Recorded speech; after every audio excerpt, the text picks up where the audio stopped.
धार्मिक कट्टरता हमेशा ही खतरनाक रही है।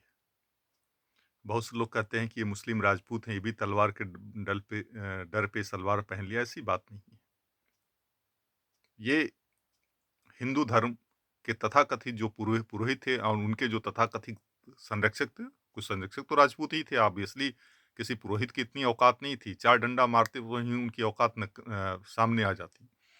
वो अपने अपने विरोधियों को जो तर्क की बातें करते थे, ऐसे बातें करते थे, कोई न कोई बहाना लगा के कहते थे ये मुसलमान बन गए हैं, इनका दाना-पानी बंद, अब कोई हिंदू इनके हाथ का पानी नहीं पिएगा, इनके बेटे-बेटियों की शादी किसी हिंदू में नहीं होने देनी पड़ेगी। ये अत्याचार ये क्षत्रियों तक के साथ कर लिए। कुछ केसेज़ मैं बताता हूँ।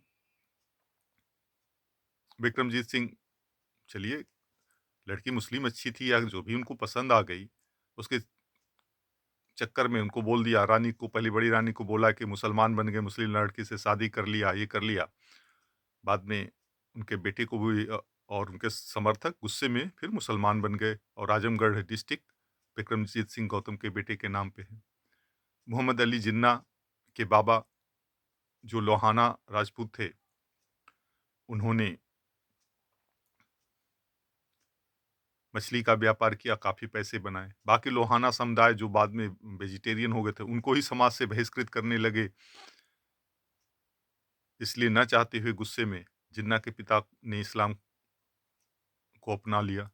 तो गलतियाँ जब आप में थी, बदतमीजी आप करते थे, ऐसे भी गोरखपुर बाकी एरिया में झूठे आरोप लगा के कह रहे वो मुसलमान के हाथ का पानी पी लिया तो मुसलमान हो गए।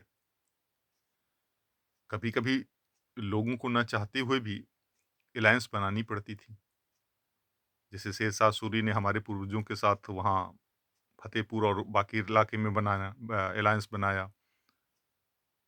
मान सिंह को ना चाहते हुए मान सिंह के पिता को अकबर के साथ एलायंस बनानी पड़ी। जैसे आज रसिया को ना चाहते हुए ईरान और नॉर्थ कोरिया के साथ एलायंस बनानी पड़ रही है, क्योंकि जब बाकी यूरोपियन कंट्रीज और यूएस और ऑस्ट्रेलिया सारे रसिया के विरुद्ध हो गए, तो उसको भी तो एलायंस बनानी ही पड़ेगी ना। फिर बाद में आरोप लगा दो नहीं ये तो मुसलमान बन गए। मोदी कितना बड़ा बिजनेसमैन और धूर्त इंसान है, इसको कोई हिंदू धर्म से लेना देना नहीं है।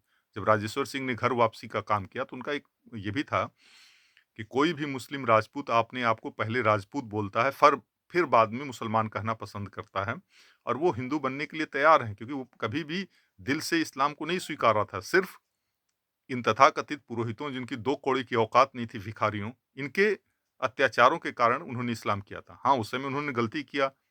जैसे मुझे पता है आज वर्तमान जो हिंदू धर्म है, ये पूरी तरह से पाखंड से भरा हुआ है। इसका मतलब ये तो नहीं मैं मुसलमान और क्रिश्चियन अपने आप को घोषित कर लूँ, क्योंकि मुझे पता है कि जो लोग तथाकथित बड़े-बड़े धार्मिक नेता बन रहे हैं हिंदू धर्म के, सारे स्टूपिड नंबर 1 हैं, चूतिया हैं, दर चूतिया अगर ठेठ भाषा में बोली जाए। तो इन चूतियों के चक्कर में ये चूतिया भी कल को हमें बोलने लगेंगे कि मैं तो हिंदू धर्म का विरोधी हूँ, या हूँ। अरे गधे, तुझे सनातन धर्म के बारे में पता है? जो आज हिंदू धर्म है, ये हिंदू धर्म नहीं रह गया। ये पाखंडों का और पंडाओं का धर्म रह गया है। सनातन धर्म और हिंदू धर्म में बहुत अंतर है।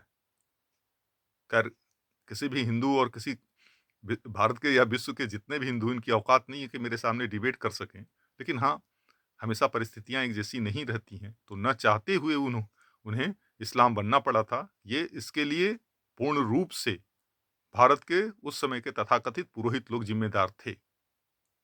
इसलिए राजपूतों के बारे में ये मत बोलिए कि तलवार के डर पे सलवार पहने थे। हाँ, गुस्से में तुम जैसे चूतियों लोगों के चक्कर में बन गए थे। उनकी भी गलती थी कि तुम जैसे चूतियों को चूतिया ही समझना चाहिए था। हमारा वीडियो देखने के लिए धन्यवाद।